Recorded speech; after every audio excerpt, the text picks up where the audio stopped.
Friends, welcome to my channel stories by Garima Kushwaha. दोस्तों, जैसा कि आप जानते हैं, मैं रोज़ आपके लिए अलग अलग और रहस्यमयी कहानियाँ लेकर आती हूँ। आज क्रिसमस के दिन मैं आपके लिए एक क्रिसमस की स्पेशल स्टोरी लेकर आई हूँ। तो चलिए शुरू करते हैं हमारी आज की वीडियो। आज क्रिसमस ईव की शाम थी। शाम के 6 बजे से ही एम्बर पैलेस में पार्टियाँ शुरू हो चुकी थी और शहर की नामी गिरामी हस्तियाँ यहाँ आना शुरू हो चुकी थी। शाम के 8 बजते बजते डांस शुरू हो चुका था और उसके बाद सभी लोग एक साथ इकट्ठे होकर डांस हॉल में डांस कर रहे थे। सब कुछ ठीक जा रहा था। ये क्रिसमस की शाम अपने आप में बहुत खूबसूरत थी और बिल्कुल वैसी ही गुजर रही थी, पर तभी कुछ ऐसा हुआ जिसने सबको चौंका कर रख दिया। इस पार्टी में सभी लोग डांस का लुत्फ़ उठा रहे थे, तभी इसी बीच उन सबको एक बंदूक की आवाज़ सुनाई पड़ी। एक गोली जो सारे उन्माद, सारे संगीत को चीरती सी निकल गई और एक सन्नाटा फैल गया। और फिर एक चीखने की आवाज़ आई और जल्दी ही उनके सामने एक लाश पड़ी हुई थी। ये लाश retired colonel mister Henry Cox की थी। वो इस शहर के काफ़ी नामी गिरामी हस्तियों में से एक थे। रिटायर होने के बाद भी वो लोगों को ट्रेनिंग दिया करते थे और साथ ही साथ अपनी कई संस्थाएं भी चलाया करते थे और लोग उनके नाम से अच्छी तरह परिचित थे। भीड़ में अचानक ही ये सब कुछ हो जाने की वजह से कोई समझ नहीं पाया कि आखिर ये सब कुछ हुआ क्या। पर उन सभी में एक इंसान ऐसा था जिससे पहले भी इस तरह के हालातों का सामना हो चुका था और इसलिए उसने जब ऐसा कुछ होते हुए देखा, उसने फ़ौरन फुर्ती के साथ सबसे पहले आसपास के लोगों को लगभग आदेश देने वाली चीखती हुई आवाज़ में कहा, जल्दी सभी बाहर जाने के दरवाजे बंद कर दो, कोई बाहर ना जाने पाए, गार्ड्स। और इसके बाद बाहर जाने के सभी दरवाजे बंद कर दिए गए। जो भी लोग वहाँ उस वक्त उस हॉल में थे वो वहीं खड़े रह गए। अब जैसा मैं कहता हूँ वैसा करते जाओ, अब कोई भी हिलेगा नहीं। हमारे सामने एक मर्डर का केस है और कातिल हम में से ही कोई एक है। वो यहाँ से जाने नहीं पाएगा अगर तुम सब मेरा साथ दोगे। तुम्हारा साथ दे? जरा खुद को देखो रॉनिन, तुम खुद अपनी वाइफ के कत्ले के इल्ज़ाम से बरी होकर आए हो अभी और हम सभी जानते हैं तुम कितने बड़े खिलाड़ी हो और तुमने क्या क्या पैंतरे लगाकर खुद को छुड़ाया है। हम सभी इस बात से वाकिफ़ हैं।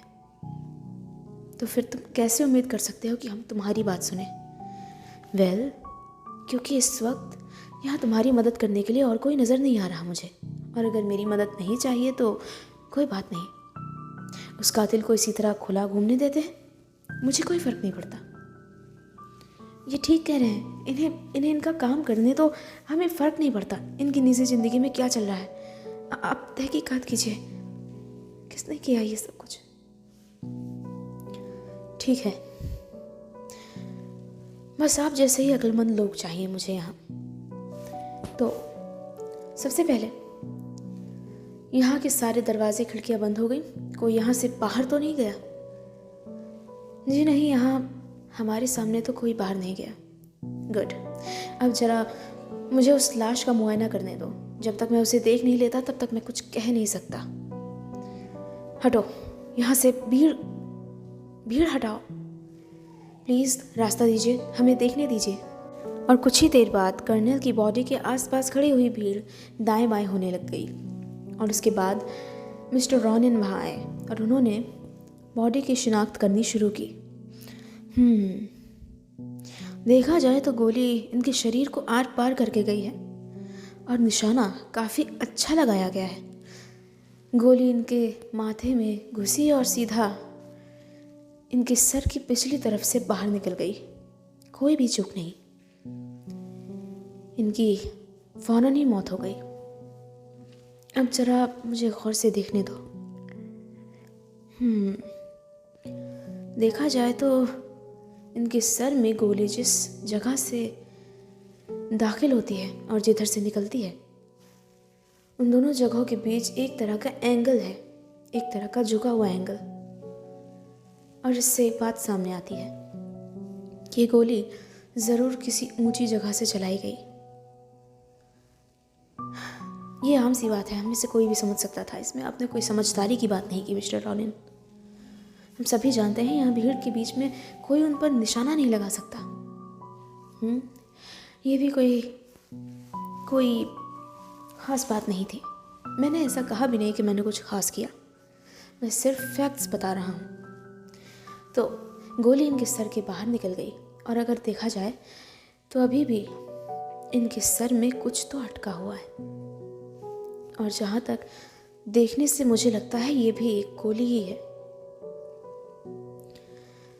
पर उस तरफ के उस खिड़की की ओर देखिए, वहाँ कांच पर एक निशान बना हुआ है।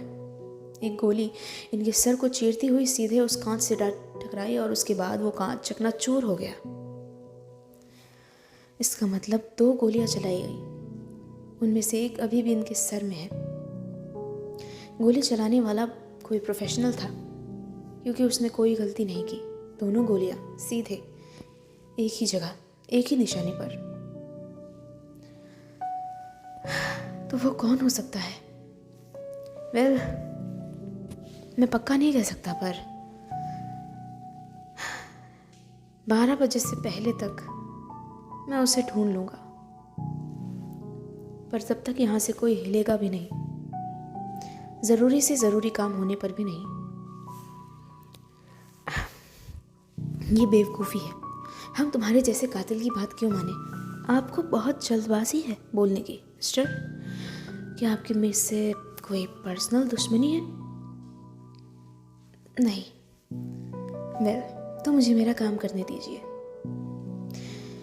तो अब सबसे पहले मुझे साथ काम करने वाला एक असिस्टेंट चाहिए, कोई ऐसा जिस पर मैं भरोसा कर सकूं। हे लड़के, तुम, मैं, हाँ तुम यहाँ इसी होटल में काम करते हो? जी हाँ। क्या उम्र है तुम्हारी? 17 साल। गुड। तो क्या तुम मेरे साथ मेरे असिस्टेंट के रूप में काम करना चाहोगे?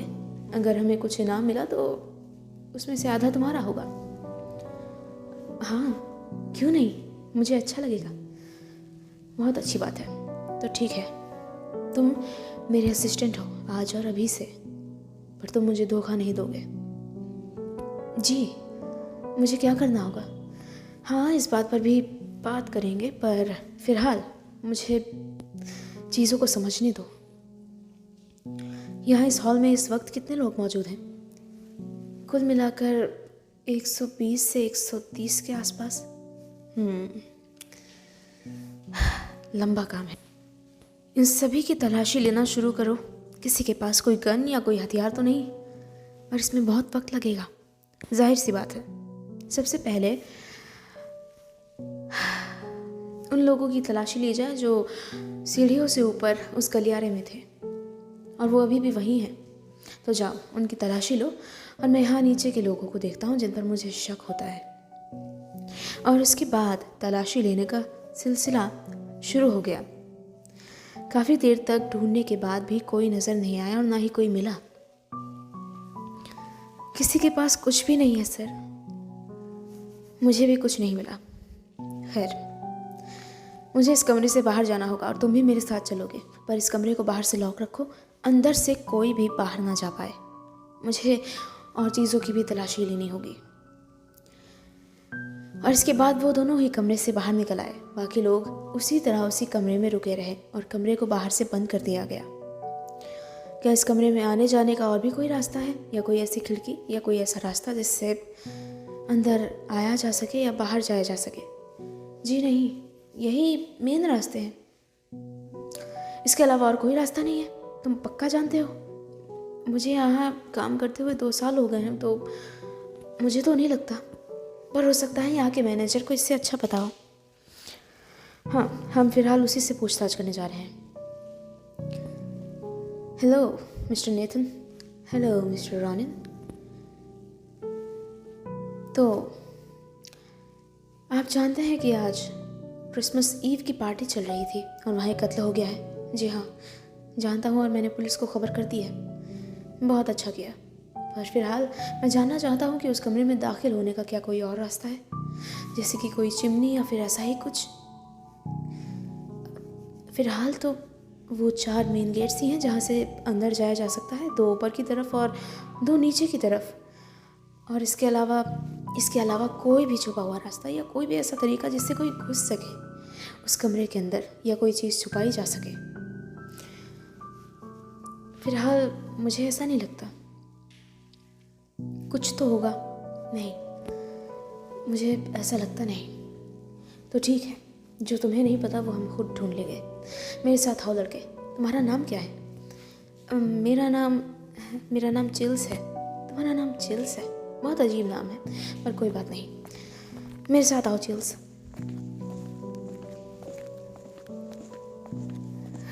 मेरा नाम चेरी है, पर मेरे दोस्त मुझे चिल्स बुलाते हैं। जो भी हो, मुझे फ़र्क नहीं पड़ता। मेरे साथ आओ और उसके बाद तुम्हारे नाम के बारे में देखी जाएगी। चलो, उस हॉल के आसपास के हिस्सों में हमें कुछ ढूंढना है, कुछ भी ऐसा जो अजीब हो। ठीक है, चलो। और इसके बाद वो सभी वहाँ चीज़ों को ढूंढना शुरू कर देते हैं। हॉल के आसपास के गलियारे और वहाँ के रास्तों को वो दोनों ही मिलकर अच्छे से चेक करना शुरू करते हैं। वहाँ काफ़ी सजावट लगी हुई थी क्योंकि ये क्रिसमस का समय था। पर इस सभी सजावट के बीच एक पुराना क्रिसमस ट्री जो यहाँ 2 साल से इस्तेमाल हो रहा था हर क्रिसमस पर, इसमें कुछ तो अजीब था। ये क्या है? ये देखो, एक सिगार। ये अभी भी गर्म है। इसका मतलब कोई यहाँ था। हाँ, कोई यहाँ था और उसने ये सिगार जलाई थी। क्या वो हमारा खूनी हो सकता है? हो भी सकता है, पर हॉल के सभी लोग तो हॉल में ही बंद है, तो कोई बाहर कैसे आ सकता है? पता नहीं, हो सकता है कोई ऐसा रास्ता हो जिसके बारे में उसे पता हो। चलो वापस मैनेजर के पास। ठीक है। हेलो मिस्टर रॉनिन, क्या मैं आपकी कुछ मदद कर सकता हूँ? हाँ, बिल्कुल कर सकते हो। मुझे तुम्हारा अभी रजिस्टर देखना है। क्यों? मुझे ये जानना है कि आज की पार्टी में जो भी लोग शामिल थे, क्या उनमें से कोई भी ऐसा था जो यहाँ कुछ ही दिन पहले भी आया हो? कुछ ही दिन पहले? पर ये जानकर तुम्हें क्या मिलेगा? खूनी? तो दिखा सकते हो तुम्हारा रजिस्टर? हाँ, ये लो। और इसके बाद रॉनिन ने उसका पूरा रजिस्टर छान मारा। रजिस्टर ढूंढने के बाद उन्हें 2 नाम ऐसे मिले जो पिछले दिनों भी यहाँ आए थे और आज भी वो इस पार्टी में शामिल थे। विलियम वेरडा। हाँ, विलियम वेरडा। ये हमारे यहाँ आते जाते रहते हैं। पिछले हफ्ते भी आए थे। हाँ, यहाँ आए थे और 1-2 दिन रुक कर गए थे। और ये दूसरा नाम एमिलिया होंग। क्या ये भी यहाँ? हाँ, पिछले हफ्ते ही आई थी, पर ये रेगुलर यहाँ नहीं आती हैं, कभी कभार। क्या वो भी यहाँ ठहरी थी? हाँ, ठहरी थी। वो आज की पार्टी में भी शामिल थे। जी हाँ, आज की भी उनकी बुकिंग थी और वो आए थे। मिस एमिलिया तो आई थी, पर दूसरे जनाब नहीं आए, है ना? हाँ, वो नहीं आए। इसका मतलब वो अभी भी उस हॉल में ही होंगे अगर वो इस पार्टी में शामिल थी। जी हाँ, तो चिल्स मेरे साथ चलो, मिस एमिलिया होंग से मिलते हैं। इसके बाद वो दोनों ही वापस उस हॉल की तरफ गए जहाँ अभी भी सन्नाटा फैला हुआ था और लाश उसी तरह पड़ी हुई थी। क्या मैं किसी एमिलिया होंग से मिल सकता हूँ? क्या वो यहाँ हैं? जी हाँ, मैं ही हूँ Emilia Hong. Miss Emilia Hong, आपसे कुछ पूछताछ करनी है, तो आप मेरे साथ इस कमरे से बाहर आ सकती हैं? जी हाँ, ज़रूर। मिसेस होंग, मुझे बताइए कि आप पिछले दिनों यहाँ क्या करने आई थी? मैं यहाँ बस कुछ वक्त रुकने के लिए आई थी। आप यहाँ आसपास ही रहने वाली हैं जहाँ तक मुझे लगता है, तो आपको आपका घर छोड़कर यहाँ इस जगह रुकने को ऐसी क्या चीज़ थी जिसने आपको यहाँ रुकने पर मजबूर कर दिया? मेरा कुछ काम था, ये ज़रूरी नहीं है कि मैं आपको बताऊं। देखिए, यहाँ खून हो चुका है और उसकी इन्वेस्टिगेशन अब मेरे कंधों पर है, तो मैं जो सवाल आपसे पूछना चाहूँ पूछ सकता हूँ और आप मुझे जवाब देने को बाध्य हैं। ठीक है, ठीक है। मैं यहाँ आई थी मेरे एक वकील से मिलने। क्यों? कुछ ही दिन पहले मेरे पिता गुजर गए और अब उनकी जायदाद, उनकी वसीयत, ये सभी चीज़ें मुझे देखनी और समझनी थी। उसका आधा हिस्सा मेरे भाई के पास था और आधा मेरे पास। मैं बस एक बार सब कुछ खुद देखकर तसल्ली करना चाहती थी, और ये तसल्ली करने में आपको 2 दिन लग गए। क्या? हाँ, अब 2 दिन तक यहाँ रुकी। यहाँ के रिकॉर्ड से तो यही पता चलता है। तो आप मेरी जासूसी कर रहे हैं? वही तो मेरा काम है, मिसेस होंग।